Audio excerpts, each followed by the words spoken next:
ರಾಹುಲ್ ಗಾಂಧಿ ಅವರು working committee ಮೀಟಿಂಗ್ನಲ್ಲಿ ನಾನೇ suggest ಮಾಡಿದ್ದೆ, ಪ್ರಸ್ತಾವ ಮಂಡಿಸಿದ್ದೆ. ರಾಹುಲ್ ಗಾಂಧಿಯವರು ಲೀಡರ್ ಆಫ್ ದಿ ಅಪೋಸಿಷನ್ ಹುದ್ದೆನ ಸ್ವೀಕರಿಸಬೇಕು.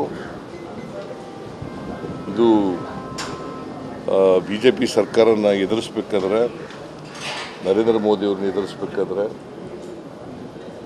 ನೀವೇ ಲೀಡರ್ ಆಫ್ ದಿ ಅಪೋಸಿಷನ್ ಆಗಬೇಕು ಅಂತೇಳಿ ನಾನು ಒತ್ತಾಯ ಮಾಡಿದ್ದೆ. ವರ್ಕಿಂಗ್ ಕಮಿಟಿಯವರು ಕೂಡ ಒತ್ತಾಯ ಮಾಡಿದರು, ಬೇರೆಯವರು ಕೂಡ ಒತ್ತಾಯ ಮಾಡಿದರು. ರಾಹುಲ್ ಗಾಂಧಿಯವರು ಈ ಜವಾಬ್ದಾರಿಯನ್ನು ತಗೊಂಡಿರ್ತಕ್ಕಂಥದ್ದು ದೇಶದ ಹಿತದೃಷ್ಟಿಯಿಂದ ಭಾಳ ಒಳ್ಳೆಯದು. ನಾನು ಅವರಿಗೆ ತುಂಬು ಹೃದಯದ ಅಭಿನಂದನೆಗಳನ್ನು ಸಲ್ಲಿಸಲಿಕ್ಕೆ ಬಯಸ್ತಾ ಇದ್ದೀನಿ. ಈ ಜವಾಬ್ದಾರಿಯನ್ನು ತಗೊಂಡಿದ್ದಕ್ಕೆ ತುಂಬು ಹೃದಯ